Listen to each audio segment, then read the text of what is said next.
চলে এলাম বহু অপেক্ষার বহু প্রতিষ্ঠানের পর CC12 অর্থাৎ বাংলা অনার্সের CC12 এর সাজেশনস।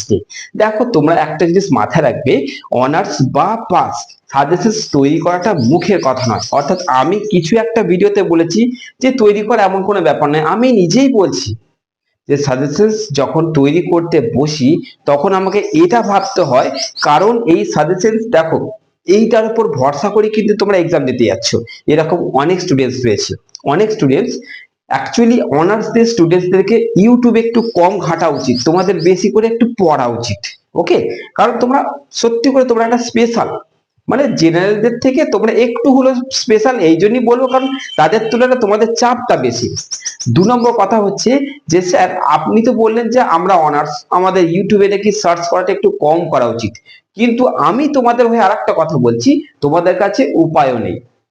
এটাও ঠিক যে অনার্সের আমার স্নেহের ছাত্রছাত্রীদের কাছে উপায়ও নেই, তাদেরকে ইউটিউব ঘাঁটতেই হবে, কারণ পরিস্থিতি এমন তৈরি হচ্ছে, না কলেজে ঠিকঠাক করে পড়াশোনা হচ্ছে, না যেখানে পড়ছো সেখানে ঠিক করে হচ্ছে, না সব থেকে বড় কথা হচ্ছে টাইমিং, দুম করে পরীক্ষার ডেট ফেলে দিচ্ছে।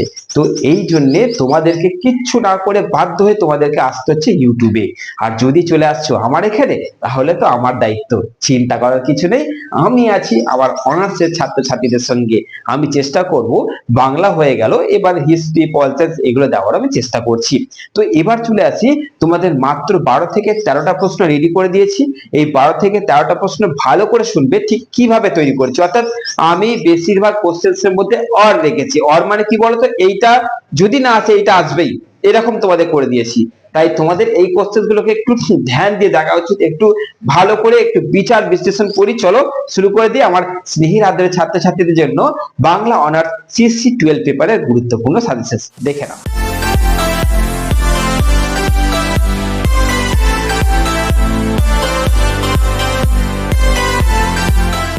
CC12 এর প্রথম যে প্রশ্নটা রেখেছি সেটা তোমরা তোমাদের প্রশ্নপত্রে পেয়ে যাবে। আমি এখনই বলে দিচ্ছি তোমাদের প্রশ্নপত্রে তোমরা পেয়ে যাচ্ছ, তবে কিভাবে পাবে সেটা ভালো করে শোনো। প্রথম প্রশ্নটা কি লিখেছি, বিভাব অনুভাব ও সঞ্চারী ভাব যোগে রসের নিষ্পত্তি হয়, এই কোশ্চেনটা বিশ্লেষণ করে লেখো। তাহলে এই কোশ্চেনটা আমি 3টেকে একসঙ্গে দিয়েছি, অর্থাৎ এইভাবেই কোশ্চেনটা আসে। তার মানে কি, রসের উৎপত্তি সম্পর্কে বিভাব অনুভাব সঞ্চারী ভাব, এই 3টে একসঙ্গে আছে একটা প্রশ্নতে। এবার এই 3টেকে আবার আলাদা করে দেয়, মানে ধরো দিল যে রসের উৎপত্তি সম্পর্কে বিভাবের ভূমিকা আলোচনা করো, বা রসের উৎপত্তি সম্পর্কে সঞ্চারী ভাবের ভূমিকা আলোচনা করো, এইভাবে কিন্তু কোশ্চেনটা দেয়। তাহলে প্রথম প্রশ্নটা বলে দিই যে বিভাব অনুভাব আর সঞ্চারী ভাবে যোগে রসের নিষ্পত্তি হয়, ব্যাখ্যা করো। এই কোশ্চেনটা আসতে পারে 100%। আর যদি এই প্রশ্নটা না আসে, তাহলে এইভাবে কোশ্চেন দেবে যে রসের উৎপত্তি সম্পর্কে বিভাবের কি ভূমিকা, এবং রসের উৎপত্তি সম্পর্কে সঞ্চারী ভাবের কি ভূমিকা, অর্থাৎ অনুভাব যেটা রয়েছে সেটা অতটা ইম্পর্টেন্ট না। তাহলে বুঝতে পারলে এই কোশ্চেনটা আলাদা করে ভেঙে দিতে পারে, নচেত একটা কোশ্চেন্সে তোমাদের 3টেকে নোটস তৈরি করতে হবে। আসছে, লিখে নাও তোমরা, এই কোশ্চেনটা তোমাদের পাচ্ছ কোশ্চেন পেপারে। নেক্সট হচ্ছে, যা শ্রেষ্ঠ কাব্য তার প্রকৃতি হচ্ছে বাচ্চকে ছাড়িয়ে যাওয়া, বক্তব্যটি ব্যাখ্যা করো। Most important question. Okay, next হচ্ছে কি, এক আর্থিক স্বাবলম্বন দিয়ে বিরাট নারী সমস্যার মীমাংসা হতে পারে, নারী জীবনের সমস্যা এবং কিভাবে তার মীমাংসা হতে পারে তুমি আলোচনা করো। নেক্সট হচ্ছে, আমাদের ভাষা সংকট প্রবন্ধে ভাষা সংকটটা কতটা ঠিকঠাক কবি বলেছেন সেটা কিন্তু যথাযথ বিচার করতে হবে, যে সত্যি করে কি ভাষা সংকট আছে, এইটা তোমায় বিচার করতে হবে। আচ্ছা, নেক্সট, শব্দ ও অর্থ দুরকম অলংকার থাকলেও বাক্য কাব্য হয় না, আবার অনলঙ্কৃত বাক্য শ্রেষ্ঠ কাব্য হয়েছে। অতুল চন্দ্রগুপ্ত কাব্য জিজ্ঞাসায় এই যে দুটি বক্তব্য সেটা স্পষ্ট করে তোমাকে আলোচনা করতে হবে। নেক্সট, ধ্বনি কয় প্রকার ও কি কি, কোন ধ্বনি অলংকারিকদের মধ্যে শ্রেষ্ঠ এবং কেন, অর্থাৎ ধ্বনি কয় প্রকার লিখতে হবে এবং তাদের মধ্যে কোন ধ্বনিটা অলংকারিকদের মধ্যে শ্রেষ্ঠ সেটা তোমার আলোচনা করতে হবে। নেক্সট, এবার এই কোশ্চেনটা অথবা দিয়ে আসতে পারে, এটা বলতে ভুলে গিয়েছিলাম। এই কোশ্চেনটা অথবা দিয়ে এইভাবে আসবে যে রসধ্বনি অন্য ধ্বনির তুলনায় শ্রেষ্ঠ কেন, অর্থাৎ আগের যে প্রশ্ন ছিল যে ধ্বনি কয় প্রকার ও কি কি, কোন ধ্বনি সব থেকে শ্রেষ্ঠ, কোশ্চেনটা ডাইরেক্ট দিয়ে দেবে যে অন্য ধ্বনির তুলনায় রসধ্বনি কেন শ্রেষ্ঠ। ওকে, আশা করছি তোমাদের দেখো আর কয়েকটা কোশ্চেন রয়েছে, তার মাঝে বলে দিচ্ছি যে তুমি কি এই প্ল্যাটফর্মকে ভালোবাসছো, অর্থাৎ এই প্ল্যাটফর্মটা কি মনে হচ্ছে যে হ্যাঁ একটু 12টা হয়তো দেরি হলো কিন্তু স্যার করছে, স্যার বসে নেই। আর আমার মাথায় এত প্রেসার তোমরা ভাবতে পারবে না, কারণ এখন মাধ্যমিকের পরীক্ষা চলছে, আমার কাছে মাধ্যমিকের ব্যাচে পড়াশোনা করে। তাহলে ভাবো তাদের পরীক্ষা চলছে, আবার তোমাদের 19 তারিখে ডেট দিয়ে দিচ্ছে নাকি অনার্স পাস একসঙ্গে, তাহলে এই একটা মানুষের উপর কতটা প্রেসার বলো তো। তোমরা জানো যে এই এসএন একাডেমি আছে যে প্রত্যেকটা সাজেশন আপলোড করে ধরে বেঁধে, আর প্ল্যাটফর্ম কিন্তু নেই, 5th সেমিস্টারও পাবে না, 6th সেমিস্টারও পাবে না, ধরে বেঁধে দেবে না, দেবে কিন্তু কখন কোনটা দিচ্ছে কেউ ঠিক বুঝতে পারবে, কিন্তু তোমরা জানো যে এই স্যারটা গুছিয়ে দেয়। তো সেরকম একটা প্ল্যাটফর্মকে তুমি কি সাবস্ক্রাইব করেছো নাকি আগে বলো তো? না আমি তোমাদের জন্য ফালতু বকে যাচ্ছি? সাবস্ক্রাইব করেছো না এক্ষুনি করলে? তার মানে আমি বললাম বলে করলে, নচেত দরকার নেই, করবো দেখবো, করবো না দেখবো চলে যাবো, এরকম আশা করছি আমার স্টুডেন্টসটা নয়, আমার স্টুডেন্টস এরকম হতে পারে না। সাবস্ক্রাইবটা আগে করবে এবং এই ভিডিওটাকে ছড়িয়ে দেবে, এইটা যেন করবে, বারবার বলে দিচ্ছি, ছড়িয়ে দেবে, যত পারবে করবে, ছড়িয়ে দেবে।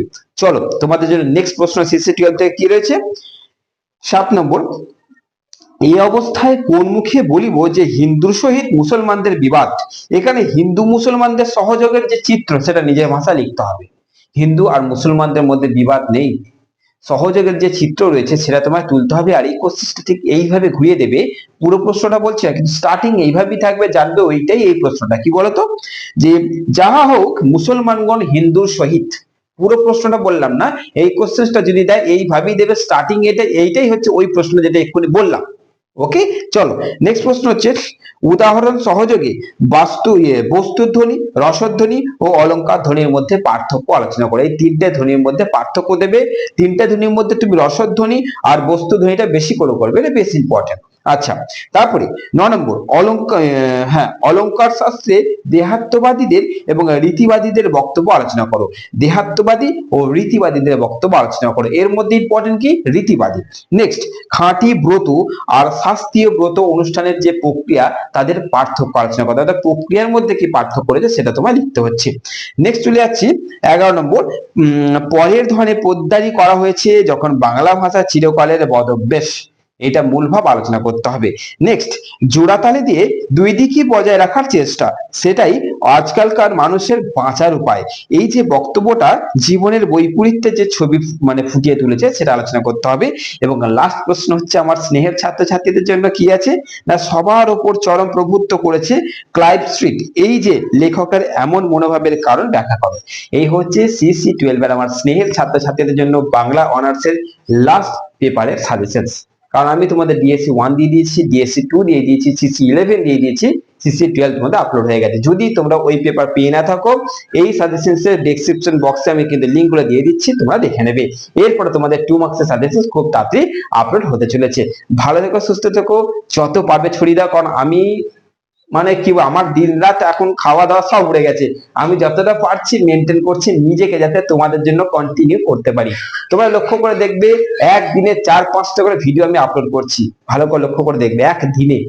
তো বুঝতেই পারছো যে আমি বসে নেই, শুধু কি বলতো ভিডিওগুলোকে চালানো হচ্ছে না, ভিডিওগুলো ছড়িয়ে পড়ছে না। একটা প্ল্যাটফর্ম রয়েছে যে আমাদের জন্য এতটা করছে, এই জিনিসটা আমি কাউকে জানাতে পারছি না, জানি না কি করে জানাবো, কিন্তু আমি কন্টিনিউ করে যাচ্ছি নিঃস্বার্থ ভাবে। শুধু তোমাদের কাছে একটাই অনুরোধ, ভিডিওগুলোকে যত পারবে ছড়িয়ে দাও, এইটুকু তো করো আমার জন্য, এইটুকু করো। কারণ তোমাদের শুধু বাংলা নয়, হিস্ট্রি, পল সায়েন্স, এডুকেশন, আমি প্রত্যেকটার সাজেশন আপলোড করবো এই প্ল্যাটফর্মে, শুধু একটু ছড়িয়ে দাও। 19 তারিখ চলে এলো বুঝতে পারছি, কিন্তু আমি চেষ্টা করবো একই দিনে একটা গোটা মানে গোটা পেপার, 4টে পেপার একই দিনে আপলোড করার আমি চেষ্টা করবো, যতটা করা যায়। ভালো থেকো, সুস্থ থেকো, একটু আমাকে সাপোর্ট করো।